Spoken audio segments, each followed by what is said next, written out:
এটা আমি এলাকায় মুখ দেখাইতে পারি না। জি, এলাকার মানুষ ধন্যবাদ মাননীয় সদস্য। আমাকে এখন বেঁধে রাখবে মাননীয় স্পিকার। আপনার মাধ্যমে মন্ত্রী মহোদয়কে যদি আপনি একটা রুলিং দিতেন এই বিষয়ে যেন উনি যথাযথভাবে ব্যবস্থা নেয়।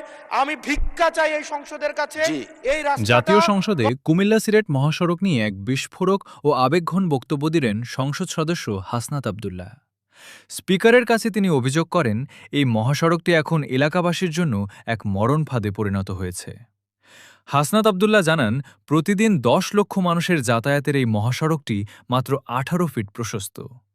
তিনি যখন সংসদে কথা বলছেন, ঠিক তার কিছুক্ষণ আগেই তার এলাকায় সড়ক দুর্ঘটনায় ৩ জন মারা যে গেছেন। মুহূর্তে আমাকে অনুমতি দিয়েছেন কথা বলার জন্য, ঠিক সেই মুহূর্তে আমার দেবিদ্বারে ৩ জন তরতাজা মানুষ কিছুক্ষণ আগে মৃত্যুবরণ করেছে।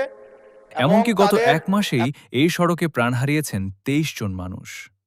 তিনি ক্ষোভ প্রকাশ করে বলেন, গত ১০ থেকে ১২ বছর ধরে প্রশাসনিক জটিলতায় রাস্তাটির কাজ আটকে আছে। ৬ লেনের কথা থাকলেও কাজ হচ্ছে না। তিনি স্পিকারকে উদ্দেশ্য করে বলেন, আমি এলাকায় মুখ দেখাতে পারি না, এলাকার মানুষ আমাকে এখন বেঁধে রাখবে। হাসনাত আব্দুল্লাহ রীতিমতো এই সংসদের কাছে রাস্তাটি প্রশস্তকরণের জন্য ভিক্ষা চান।